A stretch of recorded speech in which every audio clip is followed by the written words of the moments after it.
좀 황당한 사건입니다. 15년간 함께 살던 남편이 알고 보니까 다른 사람이었다. 야, 김하은 아나운서, 이거 도대체 무슨 얘기입니까? 네, 한 여성이 15년 전 남편을 만나서 가정을 꾸리고 살았는데요. 지난해 12월 남편이 돌연 자취를 감췄습니다. 남편이 여성의 친인척들에게 돈을 빌린 뒤 갚지 않고 있던 사실을 여성이 알게 된 바로 다음 날이었습니다. 이렇게 갑자기 남편이 사라지자 여성은 15년 동안 한 번도 만난 적 없는 남편의 가족들을 찾아갔는데요. 그런데 충격적인 사실을 알게 됐습니다. 여성이 지금까지 알고 지냈던 남편이 다른 사람이었던 겁니다. 제가 말이죠, 이 기사를 한 10번은 읽었어요. 근데 이해가 안 돼, 아직도. 백 기자가 좀 다시 한번 설명 좀 해주세요. 15년 전에 한 여성이 한 남성을 만났습니다. 가정을 꾸리고 살아왔다고 하는데 지난해 12월에 갑자기 이 남편이 사라집니다. 아내의 언니, 그러니까 처형이랑 조카한테 돈을 7천만 원을 빌렸다는 걸 듣고서 아내가 이거 어떻게 빌렸어? 어떻게 할 거야? 이렇게 추궁을 하면서입니다. 남편은 내가 금방 갚을게 이렇게 말하고 사라졌는데 사라지다 보니 이 아내가 15년간 만난 적이 없던 남편의 가족을 만나러 갔다가 충격적인 사실을 듣게 됩니다. 자, 대체 이 남편의 정체가 뭘까요? 체크포인트 짚어보죠. 알고 보니 남편의 형. 자, 그러니까 지난 15년 동안을 법적으로는 시아주버님하고 살았던 거예요.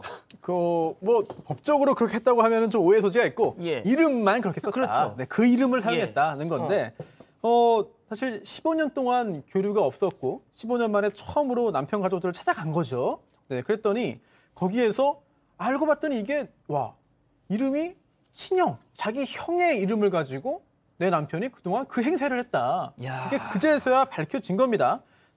그래서 이 남편 가족들에게 그런 내용들을 직접 듣고 충격을 받을 수밖에 없던 거죠. 그리고 또 추가적으로 알고 보니까 이미 남편은요, 20년 전에 주민등록이 말소된 상태였습니다. 어허. 그런데 이 형의 이름으로, 자기 친형의 이름으로 은행 계좌도 만들고 또 휴대전화도 개통을 해서 실제로는 형의 명의를 가지고 형 행세를 하면서 이렇게 긴 시간을 살아온 거죠. 아니, 백 기자, 이게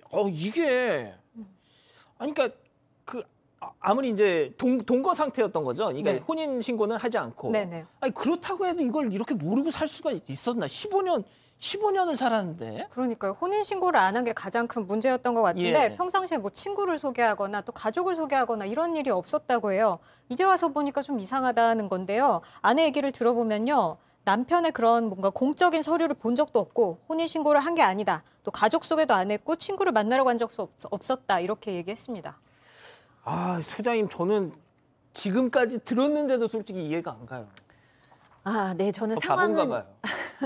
네, 이제 상황은 이해가 가는데 이 사람이 이제 좋은 사람 아니었던 거죠. 맨 처음부터 15년 동안 속은 건데 저는 이제 이 여성의 마음이 얼마나 좀 마음이 무너졌을까라는 생각이 드는 게 우리가 젊었을 때 결혼을 할 때는 사실 우리나라 상황 안에서 우리 사회 안에서 그 가족과 가족의 결혼이라고 하잖아요. 여러 가지 것들이 같이 고려가 되는데 이제 중년이 되어서 만난 커플들을 보면 조건과 조건, 가족이 만나기보다는 정말 사람과 사람이 만나서 이제 같이 혼인신고 안 하고 살았잖아요. 그거는 서로가 서로에게 굉장히 의지가 되었다는 거거든요. 이 거칠고 외로운 세상에서 이 사람과 같이 있으면서 서로 위로하면서 살자라고 해서 중년에 만나서 이제 50대에 사실은 관계였는데 이렇게 15년 동안 살았던 사람이 완전히 이름부터 모든 것이 다 거짓이었다.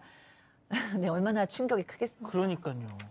아니, 근데 주민등록이 말소된 상황이었다는 건데 보통 이런 외국으로 나가거나 이럴 때 되는 거죠. 그렇죠. 이제 혼돈하시면 안 되는 게 이 사람이 형의 이름을 빌린 것과 주민등록 말소하고는 또 다른 경우입니다. 그러니까 주민등록 말소 같은 경우 말씀하신 것처럼 외국으로 나갔다든가 아니면 사실 흔하게 벌어지는 경우는 이 사람처럼 고의로 돈을 안 갚았거나 아니면 정말로 이제 어떻게 사정상 돈을 못 갚아서 채권자들이 계속 찾아올 거 아니에요. 그럴 때 이제 주거부정 상태가 돼버리는 겁니다. 어디 있는지 찾을 수가 없을 때 주민등록을 말소를 다른 사람이 신청할 수도 있어서 이 사람은 지금 주민등록이 말소된 사람이다. 그러면 생활하는 데 굉장히 큰 불편을 겪게 되겠죠. 어디 가서 신분증을 낼 수도 없고 뭐 중력을 근거로 해서 국가가 주어지는 보호 장치 같은 것도 못 받게 되니까 중력 말소를 하는 거거든요. 이 사람은 그렇게 해서 말소된 상황이니까 정상적인 사회 활동을 못 하니까 그렇죠. 형의 이름을 빌려다가 형의 신분증을 만들어서 저렇게 살았던 겁니다. 아니 근데 그럼 손 변호사님 형이라는 사람은 형은 자기 이름으로 동생이 핸드폰도 막 개통해서 쓰고 그걸 까맣게 모를 수가 있나요? 사실 진행자께서도 이거 10번 읽어도 잘 이해 안 된다고 그러잖아요. 네. 저도 그랬습니다. 그럼 네, 제가 네. 바보인 게 아니라니까. 아니면 저희가 바보일 수 있는 거고 그런 건데 일단 그래서 좀 이상하잖아요. 혹시 손 변호사님 오늘 네네. 까칠하시네. 아니 뭐 혹시 예. 정말 살해하고 또는 어디 감금을 해놓고 형행세를 한 건가? 예. 그렇지 않으면 형이 사망했는데 절차를 잘 진행하지 않고 내가 그러면 그 명의를 쓰는 게 낫겠다라고 해서 갈아탄 건가 등등 상상을 좀 해봤어요. 근데 그게 예. 아닙니다. 형이 살아있잖아요. 그렇죠. 그래서 형이 살아있다고 할 때부터 더 혼란스러웠는데 그렇기 때문에 혹시 형뿐만 아니라 형 부부도 이거 혹시 알고 있던 거 아닌가라는 의심도 들었거든요.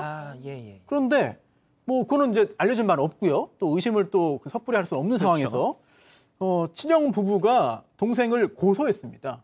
경찰에 고소했거든요. 내 명의를 마음대로 형님이 썼다. 고소를 했군요. 네, 고소를 했는데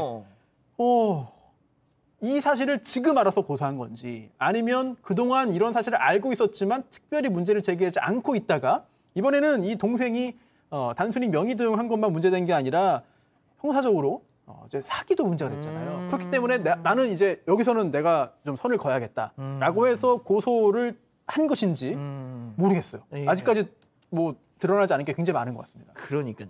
자, 양 변호사님, 진짜 방금 손 변호사님 말씀하신 그런 부분도 저는 되게 설득력 있는 게, 그러니까 그동안 뭐 무슨 사연이 있었는지 모르겠지만 동생하고 상당히 오랜 기간 동안 의절하고 살다가 이렇게 이제 뭔가 이제 그 사고를 크게 치니까 이제서야 그런 게 아닌가. 그럼 뭐 알 수가 없죠. 그러니까 예. 이 형분이 뭐 경제 활동 같은 거 크게 안 하시고 좀 뭐 작은 생활을 하셨을 수도 있고요. 아니면 허락을 받고 어느 정도. 양 변호사님 물 한 잔 드십시오. 갑자기 왜 그런지. 이게 뭐 이렇게 말문이 막히죠 왜? 아니 딱히 예? 이유가 없이 죄송합니다. 변호사님. 손 변호사님. 손 변호사님이 저 아까 뭐라고 그러니까 네. 지금 아니 그게 슬퍼서 저랬어요. 오히려 정반대로 저도 잘 모른다. 예. 저도 모를 수 있고 저도 잘 이해를 못한다라는 그런 약간 좀 오히려 겸손의 표현이었는데 그래도 오해가 좀 된 것 같습니다. 아니야, 네. 농담입니다. 양 변호사님 지금 말씀 주시겠습니까? 아니 괜찮습니다. 괜찮으신 것 같습니다. 아이고 너무 예. 말문이 막히셔가지고. 예. 하여튼 이 남성 같은 경우에는 형에게만 거짓말한 게 아니라 인생 자체를 만들어서 연기하듯이 사는데 그냥 평생을 지내게 된 것 같아요. 중력 말소한 이후에. 지금 보신 것처럼 그 이후에는 다른 공인중개사 이름을 빌려서 공인중개사 사무실을 차렸고요. 또 사업을 할 수 있다라고 하면서 다른 사람들에게 돈을 빌려서 한 10억 원대 사기를 쳤는데 그것도 이 사기 수법도 뻔한 거 있죠. 돈 빌려서 많은 이익을 남겨주겠다고 해놓고 이자 명목으로 사실은 돌려막기 가면서 이 돈을 줬던 겁니다. 그래서 그렇게 사기를 친 것도 한 10억 원 가량이 된다고 합니다. 그렇군요. 자, 그렇다면 이 사람 말이죠. 지금 이제 잠수를 탔어요. 시쳇말로. 자, 손 변호사님, 만약에 붙잡히게 되면 어떤 처벌을 받게 됩니까? 네, 일단 사기죠. 게다가 사기 관련해서 이 얘기가 굉장히 규모가 큰 것 같습니다. 그렇다면 상당히 중한 처벌을 받을 수 있겠고, 하지만 그 사기에서 중요한 거는 또 피해에 대한 피해를 또 회복시켜주면 형량이 생각보다 낮을 수 있거든요. 이런 부분들이 문제를 할 수 있겠고, 또 과거에 이제 이렇게 그 동거를 한 후에 어떤 그 상황은 이 동거녀를 통해서 확인이 가능하겠습니다만 그 전에 어떤 일이 있었느냐 이 부분도 좀 확인할 필요가 있어요. 물론 예. 공소시효라는 게 있기 때문에 형사적으로 문제를 삼을 수가 없다 하더라도 혹시라도 뭔가